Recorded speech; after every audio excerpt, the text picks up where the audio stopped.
अस्सलामुअलैकुम, नमस्ते, सत श्री अकाल। आप देख रहे हैं एसएस वर्ल्ड। आज मैं दिखाऊंगी एक जूस वाला कैसे अमीर बना। जो कि थोड़ी बहुत तो सच है, क्योंकि सौरभ ने मेहनत तो की है, लेकिन सट्टे में, लोगों को धोखा देने में, मनी लॉन्ड्रिंग में, और यही सब करके सौरभ एक दुनिया की हर उस ऊंचाई को छूने लगा जिसके लोग सिर्फ सपने देखते हैं। लेकिन इसकी शुरुआत दुबई से नहीं बल्कि छत्तीसगढ़ के छोटे से शहर भिलाई से हुई थी, जहां कम पढ़े लिखे होने की वजह से सौरभ के पास कोई काम नहीं था। इसलिए वो सड़क पर जूस बेचने की दुकान चलाता था, जिसका नाम महादेव जूस सेंटर था।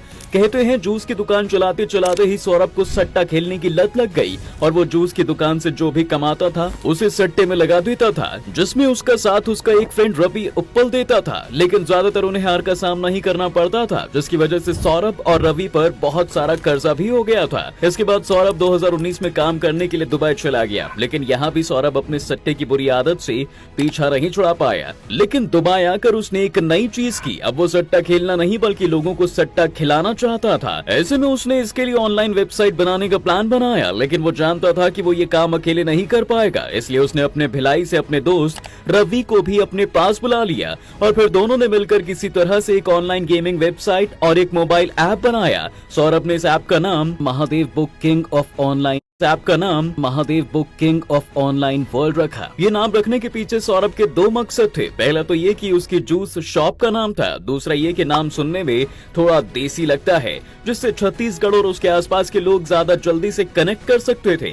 इसके बाद सौरभ ने अपना ये ऐप पहले छत्तीसगढ़ में लॉन्च किया, जिसमें लोग सट्टा लगाते हैं और छोटी छोटी रकम जीत भी जाते। क्योंकि सौरभ पहले खुद सट्टा खेलता था, तो उसे इस बात का अच्छे से अंदाजा था कि लोग उसके बिछाए इस जाल में जरूर फंसेंगे, और ऐसा हुआ भी। जो लोग कभी कभी इस ऐप पर पैसे लगाते थे, अब वो हर दिन पैसे लगाने लगे। ये उनके लिए किसी नशे की तरह बन गया था। इसके बाद सौरभ ने छत्तीसगढ़ के बाहर अपने पैर पसारने शुरू कर दिए और कोलकाता, भोपाल, मुंबई, नागपुर और इंदौर में अपना बिजनेस शुरू कर दिया। पहले जहां वो एक वेबसाइट से बिजनेस करता था, वहीं अब उसने अपने काले धंधे को चलाने के लिए 50 और नई वेबसाइट मार्केट में लॉन्च कर दी।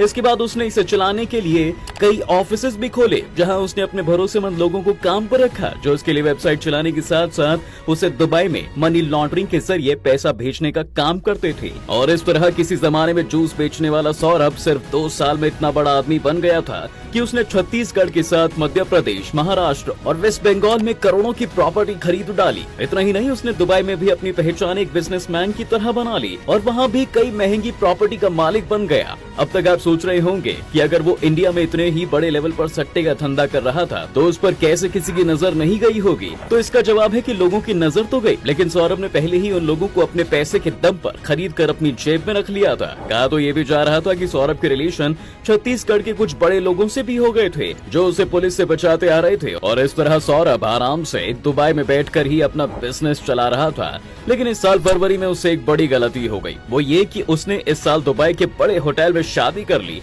जिसके लिए उसने मुंबई से 120 करोड़ रुपए खर्च करके मुंबई से वेडिंग प्लानर्स को बुलाया था, जिसका पेमेंट उसने हवाला के जरिए कैश में किया था। साथ ही उसने 42 करोड़ रुपए कैश पे करके अपनी शादी के लिए दुबई में एक ग्रैंड होटल भी बुक किया था। और अपनी शादी में परफॉर्म करने के लिए आतिफ असलम, राहत फतेह अली खान, अली असगर, विशाल दादलानी, टाइगर श्रॉफ, एली अब्राम, भारती सिंह, सनी लियोनी, भाग्यश्री, कृति खरबंदा, नेहा कक्कर, नुसरत भरूचा और कृष्णा अभिषेक को भी बुलाया था। इन सभी को पेमेंट भी उसने हवाला के जरिए कैश में ही करवाया था। इसके अलावा उसने अपने परिवार वालों को नागपुर से दुबई लाने के लिए एक प्राइवेट जेट भी किराए पर लिया था, जो उसकी बड़ी गलती साबित हुई, क्योंकि ये सब करके वो रातों रात फेमस हो गया। और अब ईडी को उसके बिजनेस पर शक हुआ और उसने सौरभ के बिजनेस पर नजर रखना शुरू कर दिया। करीब 7 महीने की इन्वेस्टिगेशन के बाद ईडी ने उसके भिलाई, रायपुर, कोलकाता, भोपाल, मुंबई और इंदौर सहित 39 ऑफिसेज में छापेमारी की और उसकी 417 करोड़ रुपए की प्रॉपर्टी को सीज कर दिया।